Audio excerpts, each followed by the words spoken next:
Today we've got a big project, but what I'm excited to do, we picked just the right day to do it. We're moving hydrangeas.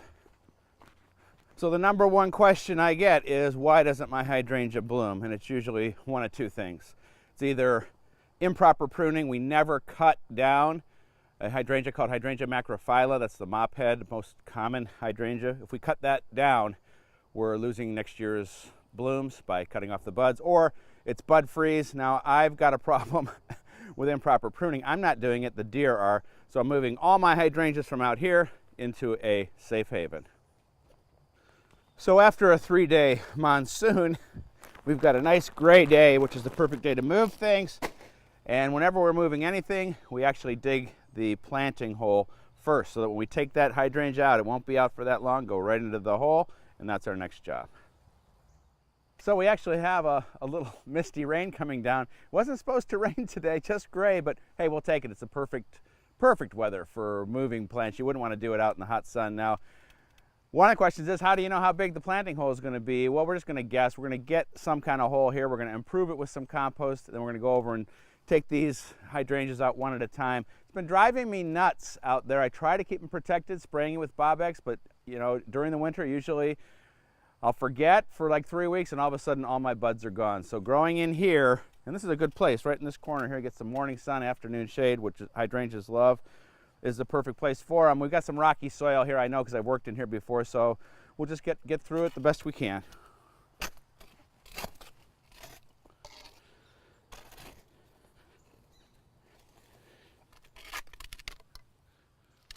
Well, that looks just about right, I think, and we'll put some compost around and in it, and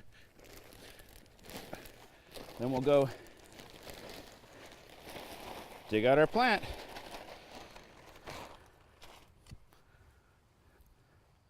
So you can see the deer have really done a number on this plant. I'm so happy to get it out of here, because as I said, I cannot keep it protected. And the idea is to try and get as much of the root ball as possible, and we'll see what we can get. You know, that's what's good about a nice long spade like this. Try and get as much as you can.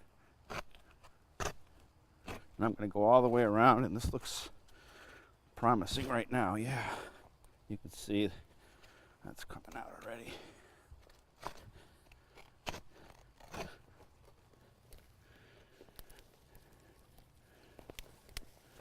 All right. Over to our planting hole. Want to make sure that it's no deeper than it was where it was planted before, and that's actually just about right. And then in goes our backfill.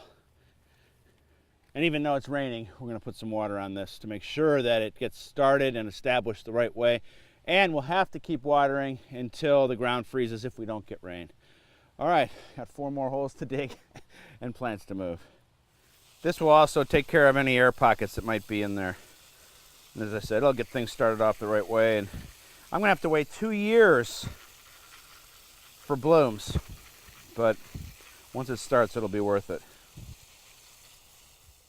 So many shrubs will make more plants through a technique called layering. And this is Caria. And what it does is it has a kind of a weeping habit, comes down, touches the ground, and then we get a brand new shrub.